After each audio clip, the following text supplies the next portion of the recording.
Hey everyone, welcome back to Simple English Cast, the podcast where you improve your English naturally while upgrading your mindset at the same time. I'm Alex. And I'm Meera. And Alex, I want to ask you something very personal right away. Oh wow, we're starting intense today? Okay, go ahead. Have you ever had a week where you were busy every single day, but at the end of it, you couldn't even explain what you actually did? That question hits hard. Yes, absolutely yes. And it's scary, honestly. You wake up, you check your phone, you answer emails, you work, you scroll again, you eat, you sleep, and then suddenly it's Friday. Exactly. And you feel tired, but not fulfilled. Yes, that's the word. Not fulfilled. Like you were physically present but mentally absent.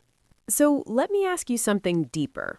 Were you living that week, or was your brain just running a program? You mean like autopilot? Yes, autopilot mode. No conscious choices, just automatic reactions. That's uncomfortable to admit, but I think most of us live like that more often than we realize. And that's what today's episode is about. We're talking directly to you, yes, you listening right now, about how to stop living on autopilot and start rewiring your brain intentionally. And before someone thinks this is going to be some motivational speech with dramatic music in the background, it's not. Nope, this is science. Real neuroscience, real habits, real psychological patterns. And practical steps, because we don't want you to just feel inspired for 10 minutes. We want you to change something. Can I share something that honestly shocked me when I first learned it? Please do. By the time we're adults, most of our thoughts, up to 90 to 95%, are repetitive. We think almost the same thoughts every day. Wait, so you're telling me that most of my new thoughts are actually recycled? Yes, and not just thoughts, emotions too. Repeated feelings, repeated reactions. So if someone feels anxious every morning before work, Their brain gets very good at producing anxiety. that sounds unfair. It's not unfair, it's efficient. Efficient? Yes, your brain loves efficiency. If you repeat something enough times, your brain says, "Oh, this again? Let me automate it for you." So it builds a shortcut. Exactly, a neural shortcut, and that's how habits are formed. Okay, let's slow this down. If someone listening right now feels stuck in negative thinking, are you saying they're not broken? They're not broken, they're programmed. That's powerful. And here's the good news. Programs can be rewritten. So you're saying personality isn't fixed? No, personality is often just repeated behavior over time. So if someone says, I'm just not confident, that might not be a personality trait. It might just be a habit of thinking and reacting in a certain way. That changes everything. Let me give you an image. Imagine your brain is a garden. Okay, I like where this is going. Every thought you repeat is a seed. Every emotion you rehearse is water. So if I constantly think I'm not good enough, You're watering that plant daily. and eventually it grows strong. Yes, strong and automatic. So what about positive change? Can I just plant a new seed? You can, but here's the part people don't like. Uh-oh. You have to water it consistently. Not once, not twice, repeatedly. Let's talk about something practical. Most people say, I'll start when I feel motivated. That's the trap. Why is that a trap? Because motivation is often a result, not a cause. Explain that to me. When you take action, even small action, your brain releases chemicals that reinforce that behavior. You feel good because you started. So motivation follows movement. Yes, action creates motivation. That's the opposite of what most people believe.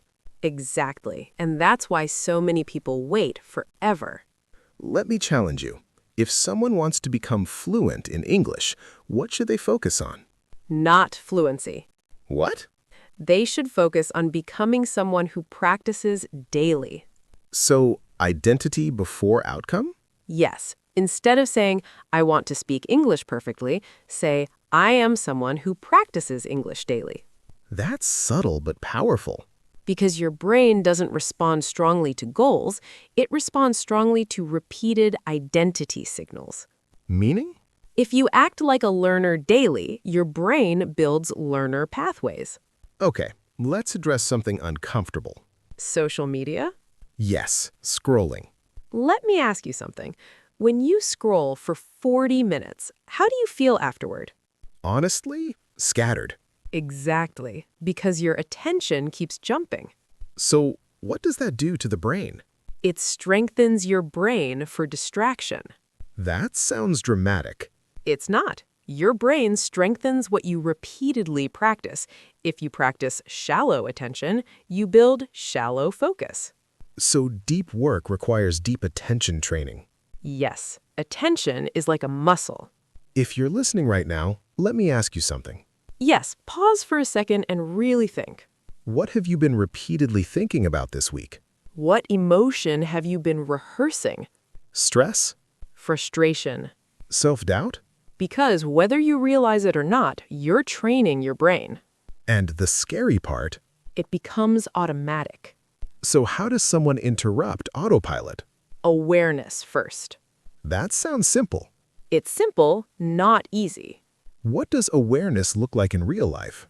It's catching yourself mid-thought and asking, do I want to keep thinking this? That's powerful. Or noticing when you automatically reach for your phone. So awareness creates space. Yes, and space creates choice. Let's talk about emotions. Why do some people stay angry for days? Because they replay the story. Over and over? Yes, and every replay strengthens the emotional circuit. So the event happens once, but the emotion happens 50 times. Exactly. That's exhausting. It is, and it becomes identity if repeated long enough. I want to ask you directly, not Alex. You, the listener. When was the last time you intentionally did something uncomfortable?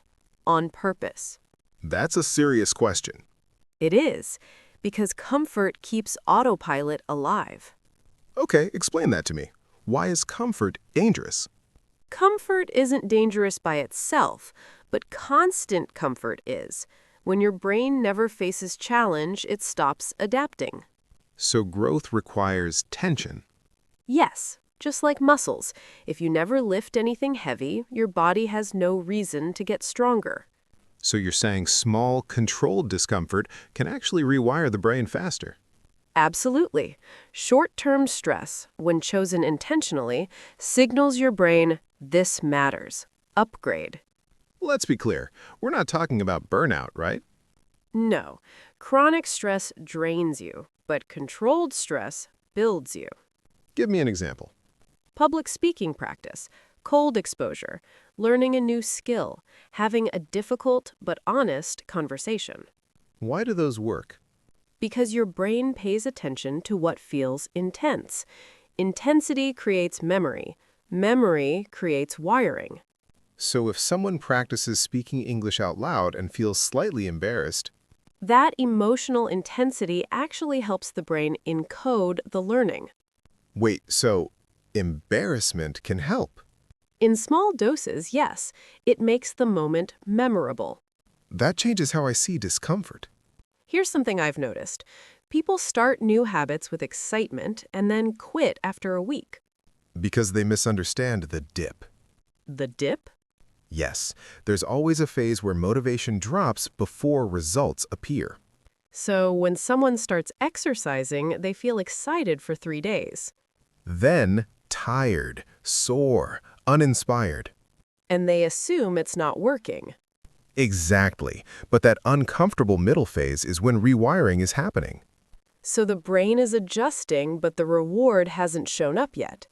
Yes, and if you quit during the dip, you reinforce the quitting pattern instead. That's painful but true. Let's go deeper. Why does change sometimes feel emotionally uncomfortable, even when it's positive? Because it challenges your identity. Explain that. If someone has seen themselves as bad at languages for years, and suddenly they start improving, Their brain resists? Yes, because improvement conflicts with their old identity story. So the mind prefers a familiar negative identity over an unfamiliar positive one. Often, yes, familiar feels safe, even if it's limiting. That's intense. Let me ask you something, Alex. What identity have you been carrying without questioning it? I'm not disciplined. I'm always late. I can't focus. I'm shy. Are those facts or repeated sentences you've practiced? Because if they're practiced sentences, they can be replaced. But not with one affirmation, with repeated evidence. So how do you change identity practically? Tiny, consistent wins. That sounds almost too simple. Simple doesn't mean weak. If you practice English 5 minutes daily for a year, who are you? Someone who practices consistently. Exactly. Identity shifts when evidence accumulates. So confidence is earned through repeated proof? Yes, confidence is memory of past success. Can we talk about something uncomfortable again? Of course. Doom scrolling before bed. Ah, yes, the silent brain killer. Why does it feel relaxing but leave you exhausted? Because your brain never fully shuts down, it stays in alert mode. So even if you're physically resting, mentally you're still processing? Yes, and sleep quality drops. Let's talk about sleep properly. Why is it so critical for brain change? During deep sleep, your brain consolidates learning. It strengthens useful connections and removes unnecessary ones. So it's like editing the day. Exactly. Imagine writing a rough draft all day. Sleep is the editor. So if someone studies English at night but sleeps only 4 hours, They sabotage consolidation. that's a strong word. But accurate. Okay, I want practical tools. If someone wants to start rewiring today, what should they do? 3 micro habits. I'm listening. First, 1 intentional pause per day. Meaning? Stop for 60 seconds and observe your thoughts without reacting. That builds awareness. Yes, Second, 1 small, uncomfortable action daily. such as, Speak up in a meeting. Practice pronunciation out loud. Take a cold shower for 20 seconds. that signals growth. Exactly. And third, Protect your sleep like it's a business investment. because it is. Can I ask you something personal, Alex? Sure. When did you realize you were living on autopilot? Honestly, when I achieved a goal I had chased for years and felt nothing, That's powerful. I realized I had been chasing outcomes, not building identity. And what changed after that realization? I started focusing on daily systems instead of big results. And did that feel different? Yes, slower, but more stable. Let's talk about compounding. Like finance. Yes, but for habits. Small daily improvements stack quietly But people underestimate small steps. because they're invisible at first. So someone practicing pronunciation 5 minutes daily won't see dramatic change in a week. But in a year, the transformation shocks people. That's the long game. You mentioned earlier that replaying emotions strengthens them. Yes, Can we rehearse positive emotions too? absolutely. How? Visualization with emotional intensity. That sounds abstract. It's not. Imagine speaking English confidently in a future conversation. Feel it as if it's happening now. And that helps? Your brain doesn't fully distinguish between vivid imagination and real experience. It begins wiring accordingly. So mental rehearsal builds neural pathways.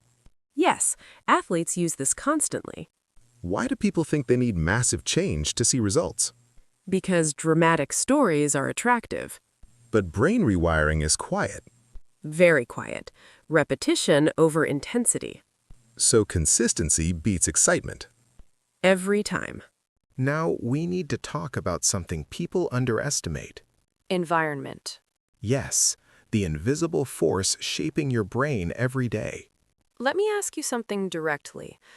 Look around you right now. What do you see? Maybe a phone within reach? Maybe notifications lighting up? Maybe clutter.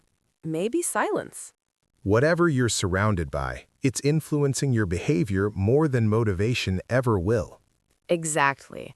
Your brain takes cues from your environment constantly. So, if junk food is visible on the kitchen counter, You'll eat it more often. Not because you're weak, because it's easy.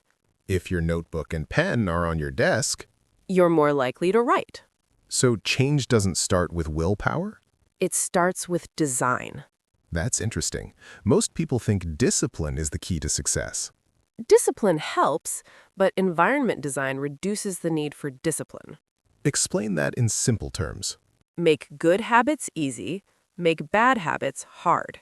So, if someone wants to practice English daily, Keep your English book visible. Leave it on your pillow. Put vocabulary cards on your desk. and if someone wants to reduce social media, Remove apps from the home screen. Turn off notifications. Add friction. so friction is powerful. Very powerful.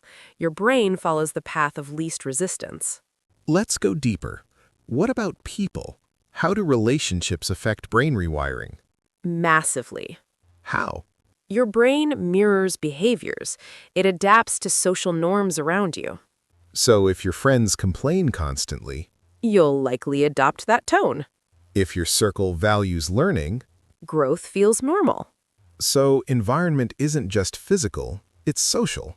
Exactly. And sometimes change requires upgrading your circle. Okay, let's address something difficult. Why do people make progress and then suddenly fall back into old habits?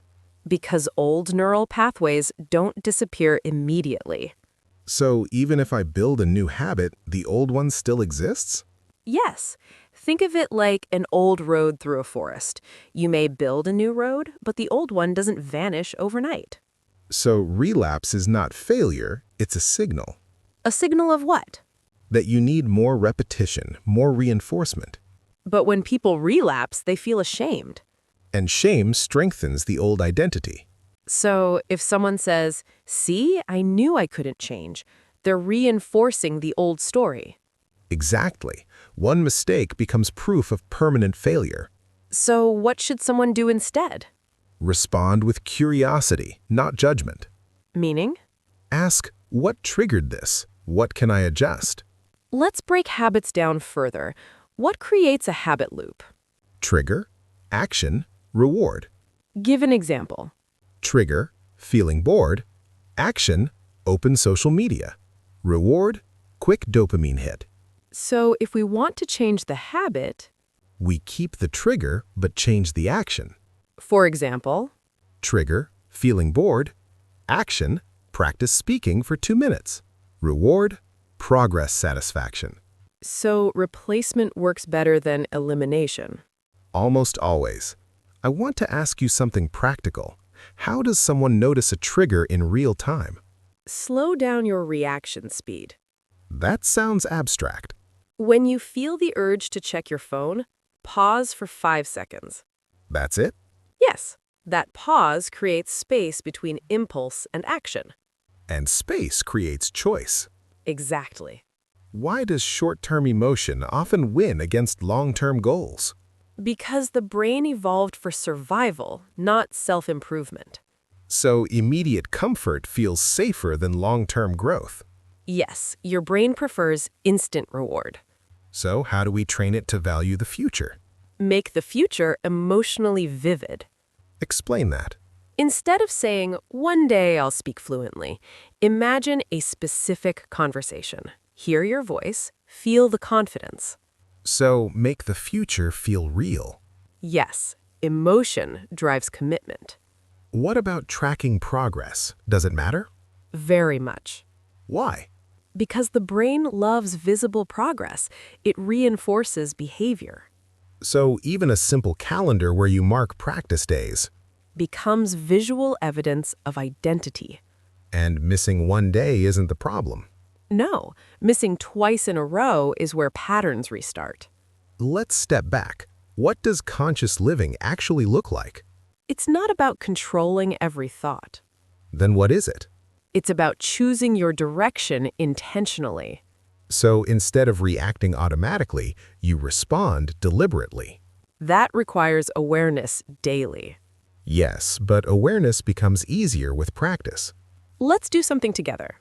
Okay, Listener, think of one habit you want to change. now ask yourself, what triggers it? What emotion is attached to it? And what small replacement action could you try tomorrow? Don't change everything. Change one loop. When does change start to feel natural? When repetition makes it familiar. So unfamiliar discomfort becomes comfortable over time.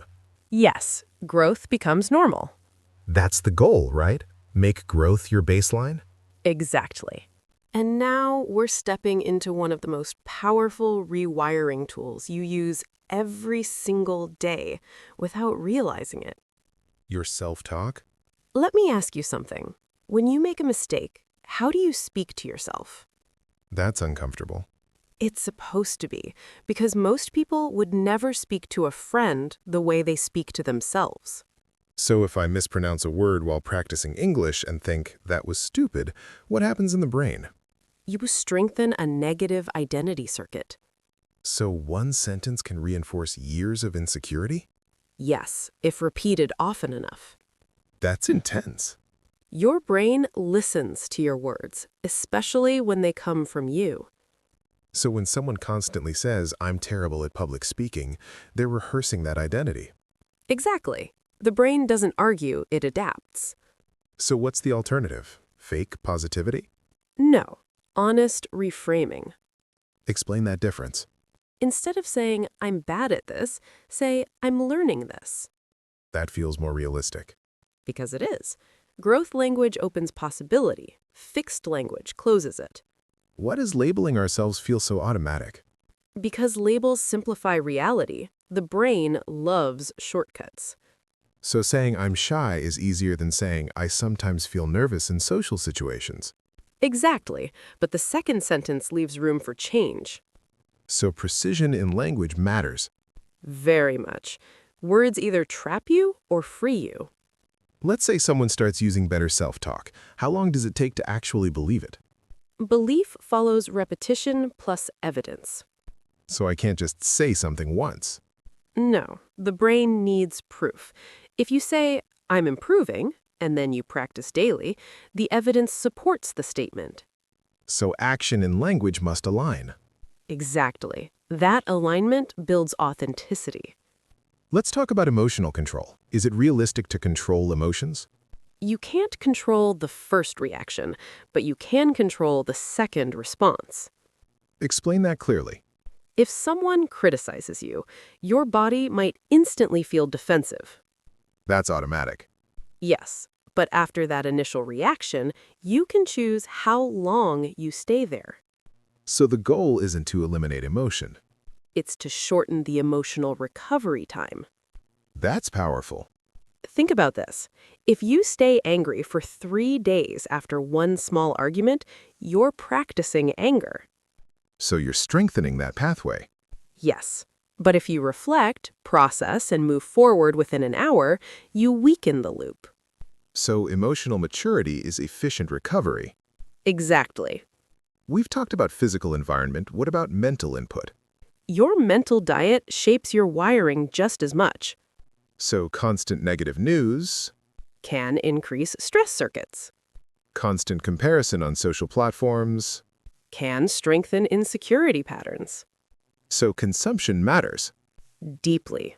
Ask yourself, what am I feeding my brain daily? You once said attention is currency. What did you mean by that? Where you invest attention determines your returns. So if I invest attention in learning, You build knowledge circuits. if I invest attention in complaints, You build frustration circuits. so attention is not neutral. Never. Comparison is a huge problem today. Why is it so addictive? Because it triggers emotion quickly. And emotion strengthens memory. Exactly. But comparison often leads to discouragement. So how do we shift it? Compare yourself to your past self instead of others. Track your own improvement. Yes, that builds internal motivation instead of external pressure. Why do small wins matter so much? Because the brain responds to reward signals So if someone practices speaking for 5 minutes, and then mentally acknowledges it, they reinforce the behavior. so celebration isn't childish. It's neurological reinforcement. We haven't talked about silence yet. Silence is powerful Why? because constant noise keeps the brain reactive. Silence allows integration. So moments without stimulation help rewiring. Yes, reflection strengthens awareness circuits. Let's try something right now. Okay. Listener, observe your thoughts for 10 seconds. Don't change them, just notice them. See how quickly they move. See how automatic they feel. Now realize something powerful, You are observing the thoughts. which means you are not the thoughts. That separation is freedom. If someone wants to accelerate brain change, what's one advanced strategy? Emotional rehearsal combined with action. Break that down. Visualize yourself succeeding vividly, feel the emotion, then immediately take one small action in that direction. So imagination primes the brain and action confirms it. Exactly. That combination is powerful. When you zoom out, what does rewiring really mean? It means you are not a victim of your past patterns. It means personality is flexible. It means habits are programmable It means identity is constructed. and reconstructed. If you feel stuck right now, hear this clearly. Stuck is a pattern, not a destiny. If you feel behind, understand this. Comparison is distortion, not truth. If you feel inconsistent, Consistency is built, not born. let's talk honestly. Why do most people feel motivated after listening to something powerful and then slowly drift back into old routines? Because emotion fades faster than structure. So inspiration is temporary? Almost always. Structure is what sustains change. So if someone listens to this episode and feels energized, That feeling alone won't rewire their brain. then what will?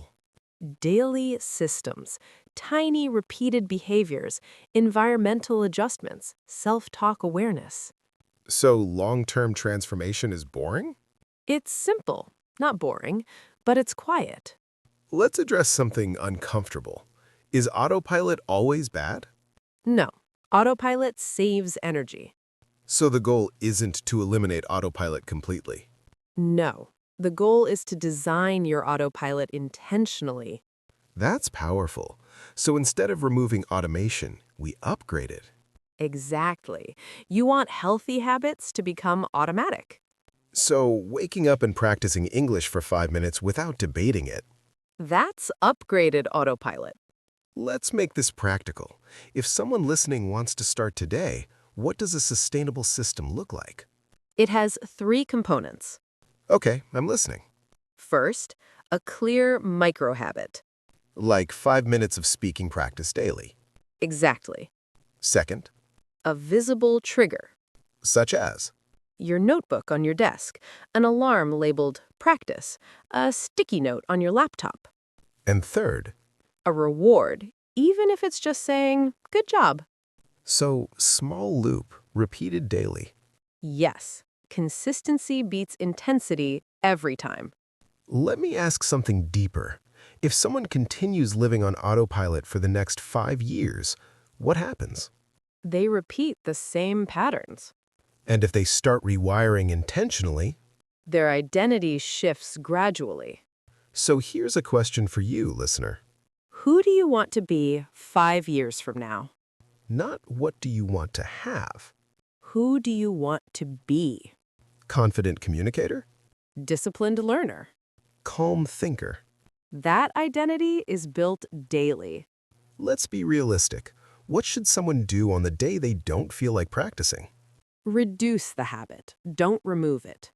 Explain that clearly. If you planned 5 minutes, do 1 minute. Why not skip completely? Because consistency is more important than duration. So the habit survives even if it shrinks. Exactly. Protect the streak even at low intensity. Earlier, we talked about identity statements. How does someone anchor a new identity long-term? By acting in alignment with it repeatedly. So if I want to be someone who finishes what they start, Finish small things daily. that builds credibility with yourself. And self-trust is one of the strongest forms of confidence. Perfectionism often stops people from starting. Why? Because perfection creates pressure. And pressure creates avoidance? Yes, the brain avoids threats. Perfection feels like a threat to self-worth. So what's the alternative? Progress over perfection. Messy practice instead of perfect delay. Exactly. Let's talk about patience. Why does rewiring feel slow? Because neural changes are invisible in the beginning. So you don't feel different immediately. No, but repetition compounds beneath the surface. Like roots growing underground. Yes, and one day growth becomes visible. Let's propose something bold. Go ahead. Listener, what if you committed to one micro-habit for 1 year? Not extreme, not dramatic, just consistent. 5 minutes daily. That's 1,825 minutes in a year. That's over 30 hours of focused practice. Small daily action, massive long-term shift. I want to speak directly to you now. Yes, no theory, just truth. Your brain is not fixed. Your identity is not permanent. Your past patterns are not your destiny. They're just rehearsed behaviors. And rehearsals can change. Imagine waking up one day and realizing discipline feels normal. Focus feels natural. Practicing English feels automatic. Confidence feels earned. That's not luck. That's designed autopilot. Before we close, let's do one final reflection. Listener, close your eyes for a moment if you can. Picture yourself 1 year from now. You practiced consistently. You adjusted your environment.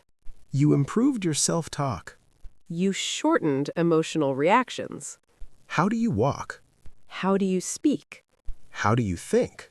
That version of you is built starting today. We don't want you to leave this episode excited. We want you to leave intentional. Pick one micro-habit. Design one environmental trigger. Practice one moment of awareness daily. And protect your sleep. This has been one of our deepest conversations on Simple English Cast. And if you stayed with us, that tells us something about you. You're not satisfied with drifting. You want direction. Remember this.